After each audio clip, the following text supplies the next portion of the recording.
Hi, Victor. Hi po. Ayan. Hi, love. Sige, kwentuhan mo na ako, mahal ko. Anong may paglilingkod ko po sa inyo? At nagpatawag po sa Usapang LDR.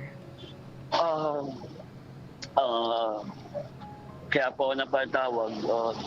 Just like to ano lang po, gusto ko lang pong ibahagi yung bagay na pagkakamali ko po na nagawa ko. Siguro masasabing pagkakamali sa pamilya ko. Okay. Sige, kwento, mahal. Ano yun? Ano meron? Naging ano ko po kasi yung hindi ko parang pakiramdam ko, hindi po ako naging mabuting asawa.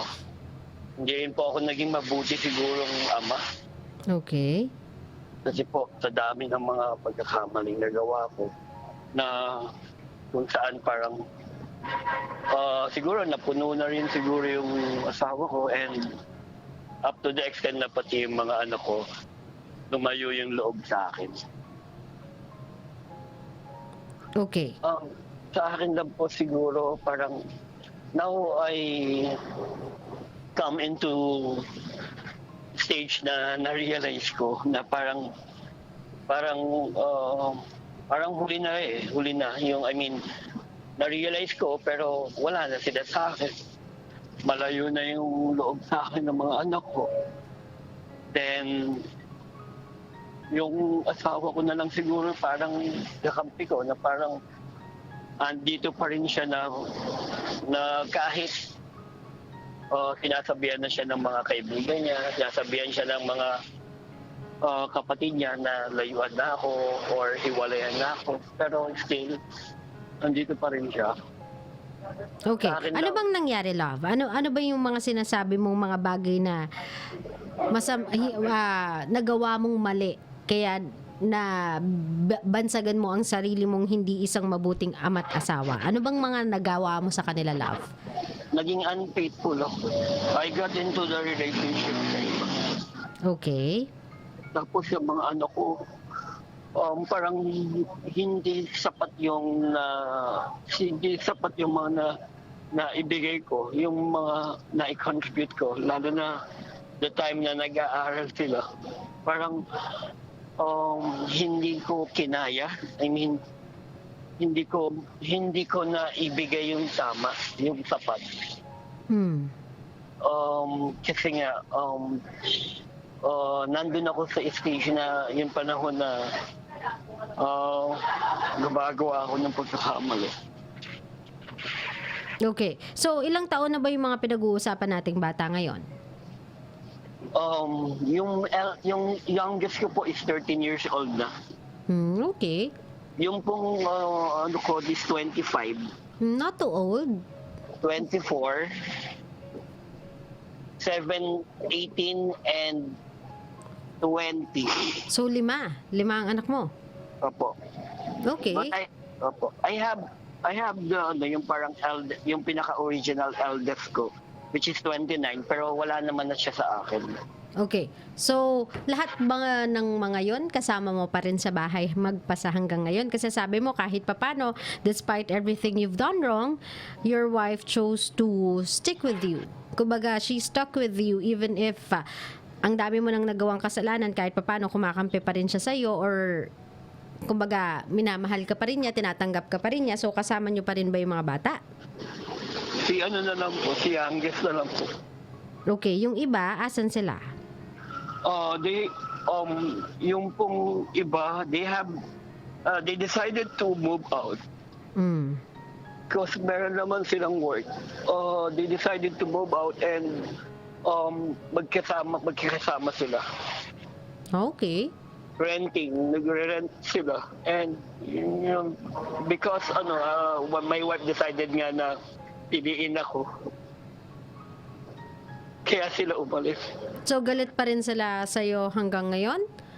At di ka nila pinupuntahan? Di din nila pinupuntahan yung nanay nila? They have continued communication with my wife. And parang ang inaano nila is nirerespeto daw nila yung decision ng mami nila. Kaya sila na lang muna ang magagawa ng distansya, gumawa ng distansya. Gano'n na katagal ito? Um, this year po. Mga January or Feb. Okay. Opo. Parang ang hirap kasi sa akin kasi lalo na yung anak ko, yung babae, yung anak ko, isa sa mga favorite ko. Yung anak ko na na favorite ko siya. Dapat Hindi wala kang po. favorite, Victor, ha? Anak mo yan lahat. Dapat pantay-pantay. Dapat walang paborito. Lahat naman po sila mahal ko. Kaya lang, siyempre po, mas tinatalo siguro ng pagmamahal ko yung mga nagawa kong kasalanan. Kaya gano'n na lang siguro yung decision nila na Hindi, ano meron doon sa favorite mo? Nalilihis tayo ng kwento. Ano meron doon sa tinatawag mong favorite mong babae?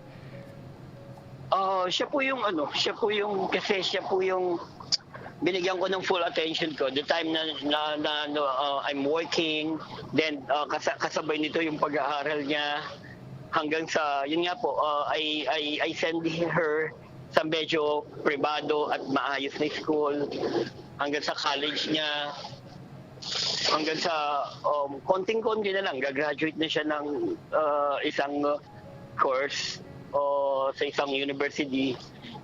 Medyo doon lang ako sumabit. Hindi ko siya napagtapos. Konting-konti na lang. Okay, anong meron sa kanya? Galit din ba siya sa'yo? Kasama ba siya dun sa magkakapatid na umalis? Siya po kasi yung isa sa mga nag-decide na to move out. Siya yung parang nag-lead.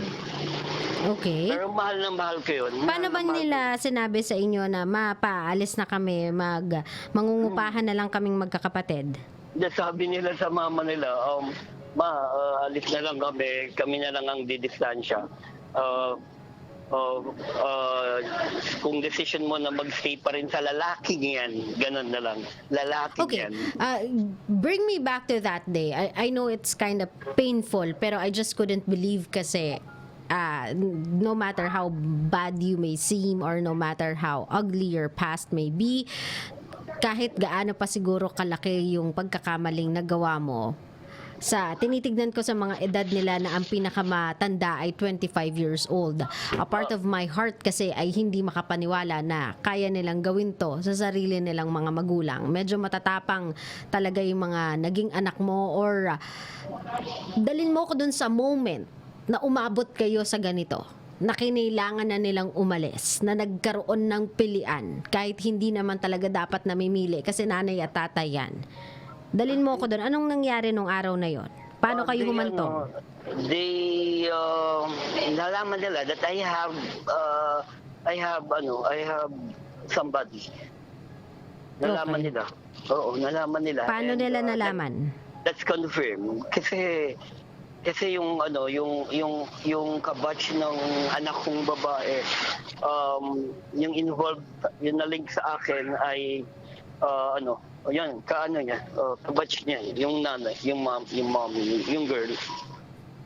Okay. And aside from that, sa social, sa text messaging and sa social media. Okay, hindi ka man lang nila kinausap muna, talagang diniretso na nila to a confrontation hanggang sa pinapili nila yung nanay nila kung ikaw o sila?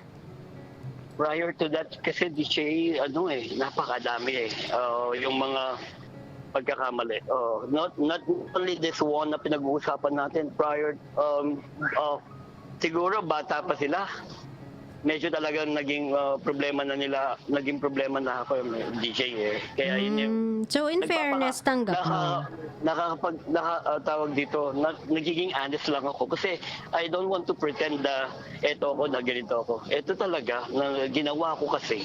And with the consequences na nangyayari ngayon, kaya tinitiis ko. Pero masakit sa akin, syempre, lalo na yung mga anak mo wala sa'yo. Diba? So ngayon, 50 years old ka na, you still have your wife, kahit papano, nasa iyo pa yung bunso mo. And unfortunately nga lang, yung 4 mo na anak is no longer with you. Kumbaga, bumukod lang ng bahay. Pero that doesn't mean na wala na silang balak bumalik. That doesn't mean naman siguro na magsasara na sila ng pintuan ng kapatawaran sa'yo. Sabi ko nga sa'yo, they are still too young. Victor, I am even older than your eldest. So, for me, sobrang bata pa nila eh. Kumbaga, they still have a lot of years to spend para makapagpatawad if ever lang na makikita nila yung pagbabago sa iyo, Victor, yung pagiging yung ikaw isasaayos mo na yung sarili mo. Correct. Feeling ko hindi pa naman huli ang lahat para patawarin ka nila. Hindi pa rin naman huli ang lahat para sa pamilya mo. Hanggat kumakapit pa yung wife mo, you still have a link to them. You still have a soft spot to them. Kasi nasa iyo pa yung nanay nila eh. At nasa iyo ang bunso nilang kapatid. So, Victor, if ever lang na you really wanna change, I hope itong mga luhang ipinamamalas mo sa akin, even though di ko nakikita, naririnig ko, I just hope na hindi to crocodile tears. Yung tipong paawa effect lang. I hope this is a genuine kind of tears rather. Kasi, love, last chance mo na yan to redeem yourself. Yung bunso mong kapatid, last chance mo yan to bunso mong anak, last chance mo yan to redeem yourself. Yung wife mo, she is a noble girl. Sobrang admirable na klase niya ng asawa. Siya yung tipo ng asawa na I'll stick with you through thick and thin. Yan yung sinabi ko sa iyo sa altar, yan yung ipinangako ko nung moment na gumawa ako ng pamilya kasama mo. So yan ang pangangatawanan ko. Admirable. Yung laki ng puso ni ate para patawarin ka ng paulit-ulit. Pero Victor, that is your last chance. Last chance to redeem yourself. Kasi if you'll mess up this time around, dyan sa bunso mo, if hindi ka mag-perform as a father, if hindi ka makapag-perform as a husband, you'll no longer have another chance to prove yourself. And unfortunately, baka wala nang matira sa'yo. Not even your wife.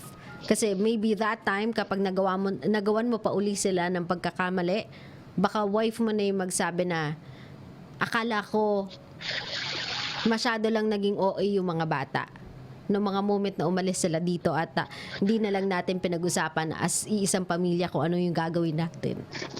Yung pala ako pala yung mali for staying behind, for sticking with you. Opo. Naiintindihan mo ako, mahal? Naiintindihan ko po. And alam ko rin po na maaaring ganun din po yung nasa isip ng mga bata. Na parang makita lang din siguro nila sa akin yung genuine change. Or yung talagang yung initiative na yung parang sincerity ng pagbabago. Maaari talaga na mapatawad ako. Pero wag ka mag-expect na babalik agad sila and everything will go back to normal. It's not gonna be like that. Kasi if there's one thing I know, kapag ang bata or ang ganyan, mga 20s, mga early 20s, nakaramdam na yan ng independence. Lalong-lalo na yan, magkakapatid sila. Tas damanan nila yung independence ng buhay. Hindi yan absolutely agad-agad babalik sa mga magulang. Kumbaga, mag-enjoy sila dyan kahit pa paano magugustuhan nila yung feeling na free sila to do the things they want to do as long as they will be responsible about it. So, wag ka mag-expect na kapag pinatawad ka nila, everything will go back to normal, everything will go back as it was.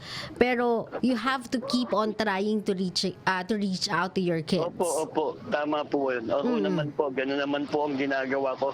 Parang minsan, tawag dito, nawawalan lang din po ako ng lakas ng loob ng minsan. Sobrang nahihiya po ako to reach out. Minsan po kasi napagsabihan din ako ng wife ko na nagmamalaki ako na parang kasi ako yung ama, ba't ako lalapit?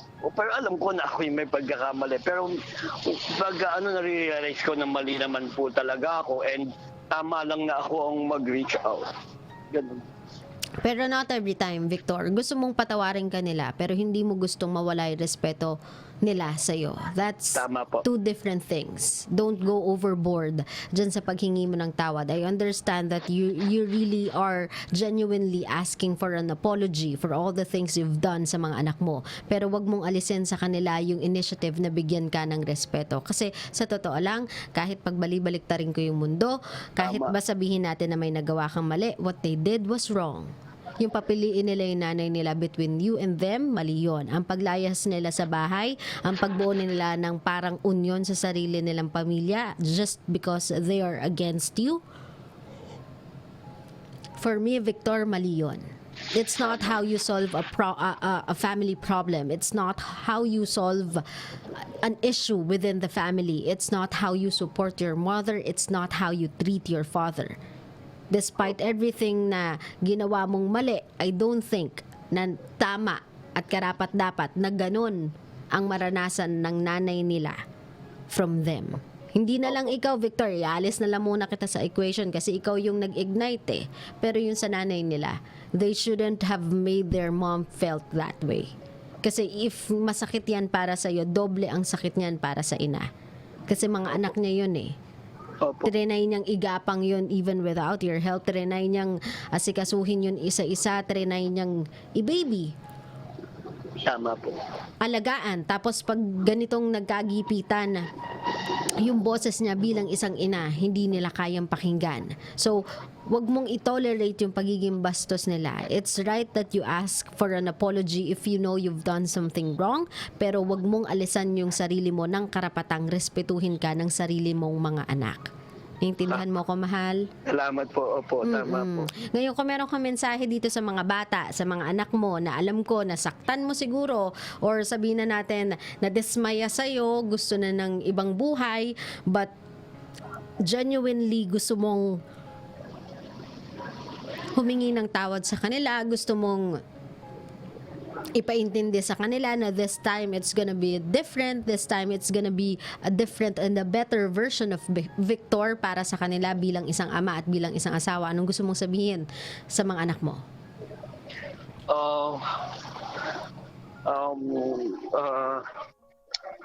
Para sa mga anak ko, para kay Camille, para kay Christian, para kay Erwin, para kay Carmela, and kahit na kay Bunso, para kay Liza.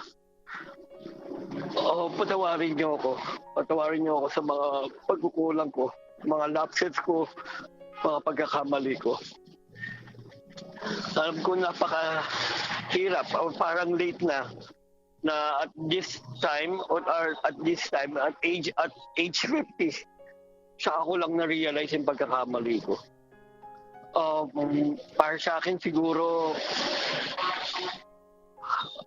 maaaring konting panahon na lang yung pwede kong i-stay dito sa mundo. Gusto ko lang sana na mapatawad niyo ako. Gagawin ko naman siguro yung lahat para maipakita na may pagbabago sa akin. And mahal na mahal ko kayo. And siguro this is also the time na pwede kong i-share or pwede kong sabihin sa mga katulad ko na may mga ginagawang or may ginawang mga ganitong bagay na hanggat maaari kung may panahon pa, subukan nilang magbago, subukan nilang huwag na nilang ituloy kasi walang masamang bagay na nagiging magandang idinudulot. At laging tandaan lang na pamilya pa rin in the end. Kayo pa rin ang talagang dapat magsama, yung original pa rin, at saka yung talagang mahal na mahal mo. Maraming salamat po sa pagkakataon, DJ Lala. Ngayon, I don't want you to take a pass on this one. If there's one more person that you should be sending a message to, that is no other than your wife. Sabi ko nga sa iyo, if merong isang pinakamatatag, pinakamatapang, pinakamaunawain, pinakamalaking puso sa lahat ng nangyaring to, nag-iisa lang yun yung asawa mo. Anong gusto mong sabihin sa kanya? Thank you very much para sa asawa ko, si Jen. Maraming salamat. Maraming salamat dahil hindi ko maipaliwanag na talagang super napaka yung sakripisyong ibinigay mo, yung pangunawa na binigay mo sa akin. Talagang sobrang nagpapasalamat ako. Alam ko na siguro kahit magbago ko or kahit siguro gumawa ako ng kabutihan sa ngayon, hindi sapat yun. sa lahat ng mga pagkakasala, sa lahat ng mga pagkukulang na nagawa ko sa'yo, yung mga sakit na ibinigay ko, patawarin mo ako. And mahal na mahal kita. Mahal na mahal kita. Maaring talagang naging marupok ako. Naging mahina ako. Pasensya na. And salamat. Salamat talaga. Mahal kita. Yun lamang po. Well, Victor, ganito, no? I do not believe and I will never accept na it is too late for you to change. Change is constant, Victor. Isa yan sa mga bagay sa mundong to na constant. Yan yung pagbabago. So, wag mong sabihin sa sarili mo na siguro huli na ang lahat. No. I-instill mo na sa utak mo, gawing mong parte ng mindset mo, i-embody mo sa lifestyle mo na hindi pa huli ang lahat. Hindi ako dito magtatapos. If ever naiiwan ko tong mundong to, 50 ka pa lang, masyado ka pang bata to say that. But if ever na ganyan nga yung mentality mo, dapat ang mentality mo or ang goal mo, if ever mang lilisanin ko ang mundong to, lilisanin ko to na maibabalik ko yung pagmamahal sa puso ng mga anak ko. Naiintindihan mo, Victor? Opo, salamat po. Tama po. You can do that, Victor. Don't you worry. There's still a lot of years na pwede mong i-spend just to prove that you are a changed person and marami ka pang taon na pwedeng makasama yung pamilya mo. So do not give up. If yung asawa mo nga hindi pa bumibigay sa iyo, hindi nagi-give up kahit ang sakit-sakit na sa puso niya yung mga nangyayari, ikaw pa ba ang bibigay, no? Kumuha ka ng lakas sa kanya. Kasi I'm sure na right now, even though mahina siya, even though nasasaktan siya, hindi niya yun ipinaparamdam. Kasi meron siyang isang goal na gusto ko maging goal mo din. Yan ay buuhin ulit yung pamilya mo, okay? Opo, maraming salamat po. Thank you po. Thank you, Victor. Ingat ka lagi, Salamat love, po. okay? Thank you po. Salamat. Maraming salamat po sa inyo. Thank you, love. Okay.